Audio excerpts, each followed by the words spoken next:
여기 호텔은 어때? 좋아. 어디가 더 좋아? 우리가 지금 몇 군데 갔잖아, 그지? 그래서 어떤 게 제일 좋아? 주택이 제일 좋아? 원, 투, 쓰리. 방콕을 여러 번 여행했지만 여전히 호텔 고르기가 참 어려운 것 같아요. 더군다나 혼자 여행도 아니고 가족 여행이라면 더 어렵죠. 이번엔 고민 끝에 샹그릴라 호텔을 선택했습니다. 요즘에 화제가 되는 만델레이 베이 같은 신상 호텔도 있고 카펠라나 포시즌스처럼 넘사벽 포지셔닝을 가진 곳도 있는데 굳이 40년이나 된 샹그릴라 호텔을 선택했어요. 나름 그 이유를 이야기하자면 고급스러움을 갖춘 압도적인 가성비 때문이라고 생각합니다. 사실 5성급의 가성비라는 말이 조금 안 어울릴 수도 있지만 위치나 서비스, 부대시설을 다 따져보면 이만한 선택지가 없다고 생각하거든요.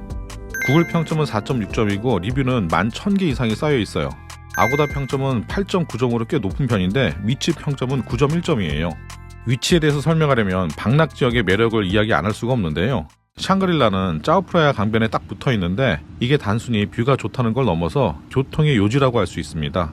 지상철인 BTS 사판탁신역이 정말 코앞에 붙어 있어요. 방콕의 악명 높은 교통체증을 겪어보신 분들은 아마 아실 겁니다. 강바람 맞으면서 셔틀보트를 타거나 BTS로 쓱 이동하는 게 얼마나 큰 이익인지. 저처럼 단기 여행자 입장에서 보면 적은 돈을 아끼는 것보다 시간을 아끼는 게 더 큰 이익이라고 생각하거든요. 택시 안에서 옴짝달싹 못하고 1시간을 버리다 보면 그냥 차 버리고 뛰어나가고 싶었던 적이 한두 번이 아닙니다. 좀 더 세련된 아송역 근처나 시암처럼 고층 빌딩 숲을 선호하는 분들도 있겠지만 저는 이제 좀 더 방콕스러운 느낌을 더 찾게 되더라고요. 샹그릴라가 위치한 방락 지역이 딱 그렇습니다. 세월의 흔적이 묻어나는 건물들, 골목 사이사이로 숨겨진 로컬 맛집들, 화려한 도심하고는 또 다른 묵직한 정치가 느껴지거든요. 이번엔 온 가족이 함께 여행했는데 아이들도 아내도 모두 이 동네를 좋아했습니다. 아마 같은 방콕이라도 이전보다 더 이색적이라서 그랬을 거라고 생각합니다. 샹그릴라 방콕 호텔의 로비에 들어서면 공기부터 다릅니다. 여긴 요즘에 유행하는 미니멀리즘 같은 거 그런 건 없어요. 이게 바로 클래식이다 라고 말하는 것처럼 웅장함이 압도적입니다. 높은 천장하고 화려한 조명 그리고 특유의 샹그릴라 향기가 어우러져서 대접받으러 왔구나 하는 기분을 확 줍니다. 마주했던 직원들도 꽤 인상적이었는데요. 손님 응대하는 방식이 굉장히 세련되고 매너 있어요. 요즘 모던하고 캐주얼한 호텔들 많잖아요. 그런 곳을 보면 손님 응대도 꽤 친근한 경우가 많은데요. 여기는 정중합니다. 저는 샹그릴라 같은 응대 방식이 더 마음에 들어요. 좀 더 대접받는 느낌도 들고요. 아무리 친구처럼 친근하게 응대해 준다고 해도 진짜 친구가 되는 건 또 아니잖아요. 그런 게 아니라면 차라리 대접받는 게 낫죠. 체크인을 하고 9층 복도로 올라왔습니다. 복도의 첫인상부터 참 마음에 들었어요. 일단 복도의 폭이 굉장히 넓습니다. 요즘 호텔들이 공간 효율을 위해서 복도를 좁게 만드는 것하고는 대조적이에요. 그리고 카펫이 두툼해서 발소리가 잘 들리지 않아요. 신기하게도 여기 머무는 내내 복도에서 소음을 한 번도 못 들어봤어요. 방음 설계가 잘 된 건지 투숙객들의 수준이 높은 건지 정확히는 모르겠지만 어쨌든 이 호텔에서 4일을 머무는 동안에는 아주 정숙한 휴식을 즐길 수가 있었어요. 제가 이전에 호텔 리뷰를 한 곳 중에서 두지타니 파타야 호텔을 리뷰한 적이 있었는데요. 거기도 5성급 호텔이고 꽤 오래된 호텔이에요. 그런데 복도에서 들리는 소음 때문에 새벽에 몇 번을 깬 적이 있었거든요. 두지타니 호텔도 오래됐고 샹그릴라 호텔도 오래됐지만 하드웨어적인 부분은 확실히 다른 것 같습니다. 여기가 훨씬 더 좋았어요. 아무튼 클래식한 복도를 보면서 마치 영화 타이타닉의 1등석 복도를 걷는다면 이런 느낌이 아닐까 하는 생각이 살짝 들었습니다. 제가 머문 객실은 925호였고요. 샹그릴라 윙 리버뷰 디럭스룸입니다. 36스퀘어미터니까 약 11평 정도 되는 공간이고요. 문을 열면 클래식한 분위기하고 우드톤의 가구들이 반겨줍니다. 그런데 솔직히 말하면 객실은 조금 아쉬워요. 저도 처음 객실 문을 열고 들어갔을 때 이게 맞는 건가 싶더라고요. 너무 오래돼 보였거든요. 레노베이션을 했다고는 하지만 가구의 모서리나 콘센트 위치 같은 곳에서 세월이 느껴지는 거는 뭐 어쩔 수가 없더라고요. 하지만 또 반전이 있어요. 체크인을 하고 객실에 들어가자마자 예상하지 못했었던 감동을 받았습니다. 저희 가족 인원수를 보고 요청도 안 했는데 미리 엑스트라 베드를 딱 준비해 뒀더라고요. 보통은 체크인을 할 때 엑스트라 베드를 신청해야 넣어주고 객실에서 10분에서 20분 정도를 기다려야 직원이 침대를 끌고 와서 설치하는 걸 지켜봐야 하는데 여긴 이미 준비된 환영을 받는 기분이었어요. 이런 디테일이 40년의 명성을 만든 거겠죠. 창밖 뷰는 뭐 말할 것도 없습니다. 밤에는 반짝이는 크루즈들이 수놓은 야경을 볼 수가 있는데 멍하니 보고 있으면 호캉 속이 잘했다라는 생각이 듭니다. 그런데 화려한 조명들을 보니까 어릴 때 놀던 게 생각이 나서 나가고 싶더라고요. 방콕에 왔는데 나이트 라이프를 즐겨야죠. 그런데 저는 가족여행으로 왔으니까 그냥 멀리 짜오프라야 강을 바라보면서 들뜬 마음을 술과 함께 달랬습니다. 다행이라면 미니바가 첫 해 무료였는데 냉장고 안에 들어있는 콜라랑 낮에 구입한 위스키를 섞어서 홀짝거렸습니다. 편안하게 잠을 자는 가족들 얼굴하고 창밖을 번갈아 바라보면서 정신 잘 붙들어 맸습니다. 안 나갔어요 결국엔. 제가 이용했을 때 미니바가 1회 무료였는데 지금도 무료인지는 체크인할 때 꼭 한번 다시 알아보는 게 좋을 것 같아요. 호텔 정책이 또 어떻게 바뀔지 모르니까요.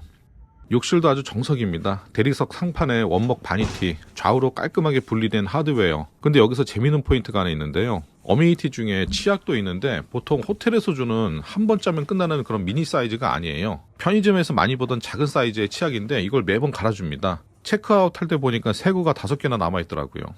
리버사이드 호텔의 꽃은 역시 수영장이죠. 샹그릴라의 수영장은 유선형의 넓은 구조라 정말 이국적입니다. 거기에 강변이 붙어 있으니까 더 이색적이죠. 그런데 사실 가장 마음에 들었던 건 직원 때문이었어요. 라이프가드들의 직업정신이 좋았는데요.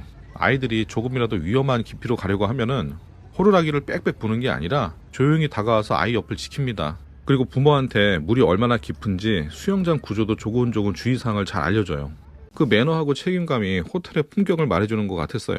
보통 5성급 호텔이라고 해도 투숙객이 호텔 수영장의 정책에 위반되는 행동을 하면 멀리서 호루라기를 빽빽 부는 게 솔직히 저는 마음에 들지 않았거든요. 저녁이 되면은 호텔에 불이 하나 둘씩 들어오기 시작하고 로맨틱한 분위기로 바뀝니다.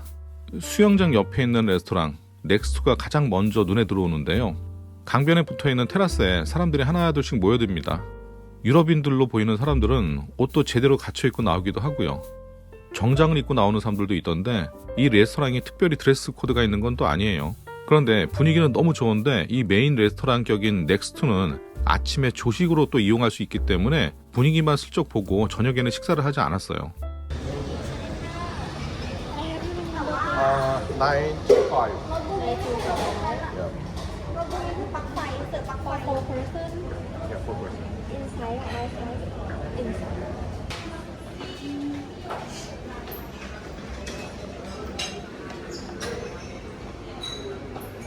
넥스트에서 조식은 여러 번 이용했는데 정말 좋았습니다. 이번 여행에서 제가 이용한 호텔만 총 5곳이었는데 그 중에서도 최고였어요. 음식 가짓수도 많았지만 음식 하나하나 퀄리티가 정말 훌륭했습니다. 다만 실내 자리는 늘 붐벼요. 그렇다고 실내에 자리가 없어서 밖으로 나가 앉는 경우는 없었어요. 다만 음식하고 먼 끝자리 쪽으로 안내를 해줍니다.